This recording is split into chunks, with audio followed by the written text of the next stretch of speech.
quiet, deliberate. Think about your own history for a moment. Recall a major personal goal you suddenly abandoned, a career trajectory you abruptly dropped, or a close friend you slowly stopped talking to. You likely tell yourself these were entirely organic decisions. You assume you simply woke up one day, reassessed your situation, and changed your mind.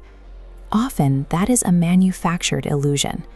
In reality, someone else systematically rewrote the script in your head while you were completely unaware, using a technique known as subconscious sabotage. True manipulators rarely use loud threats or overt intimidation. Shouting triggers your natural defense mechanisms. Instead, they use a psychological scalpel, planting microscopic seeds of doubt that bypass your threat detection entirely. Because these interventions are disguised as perfectly normal, mundane conversations, you might currently be making major life choices authored entirely by an unseen manipulator. Consider the case of an executive we'll call the architect. He managed a brilliant, highly successful junior partner who was rapidly bringing in new clients and clearly outgrowing the firm. The architect needed to neutralize this rising threat, but openly criticizing the junior partner's flawless work would have exposed his own professional jealousy and alerted the firm's board. He used their celebratory dinners to bait the younger man. He would praise the junior partner's talent, then drop his voice to mention how visibly his hands were shaking from the stress. He waited for the junior partner to argue, to defend himself, and explain away the fatigue. This diagram illustrates exactly how counterfeit concern operates. A direct insult registers as a standard attack, and your psychological barrier blocks it immediately.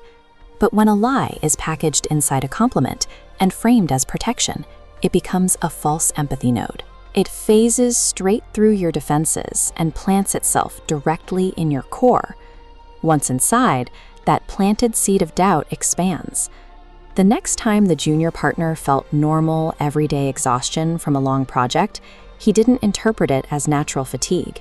He interpreted it as proof of the architect's false narrative. The ultimate danger of counterfeit concern is internalization. The victim adopts the manipulator's voice as their own, fully convinced that their sudden, crippling self-doubt is their natural intuition trying to protect them. Over the next 3 months, the junior partner's decline was absolute. He developed severe insomnia, his confidence evaporated, and eventually his hands actually did begin to shake during meetings.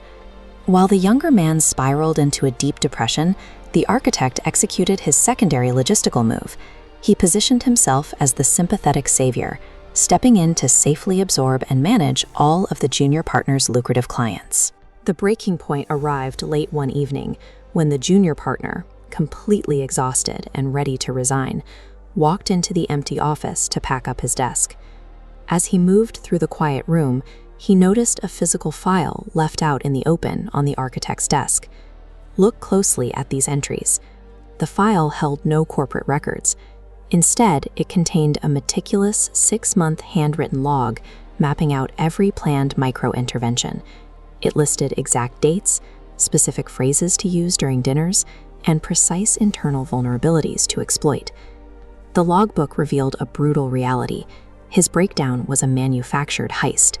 The architect had systematically dismantled his sanity to seize his career and strip him of his autonomy. You might recognize this exact pattern. You might be remembering times you were repeatedly told you were too sensitive, or moments when your memory of an event was gently, politely corrected until you finally deferred to someone else's version of reality. The deepest pain of this abuse is realizing you actively participated in your own destruction. You willingly handed over the knife because someone you trusted convinced you it was a tool for your own growth.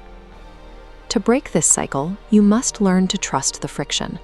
When someone confidently tells you how you feel or what your intentions are, and it contradicts the quiet internal reality in your chest, you stop.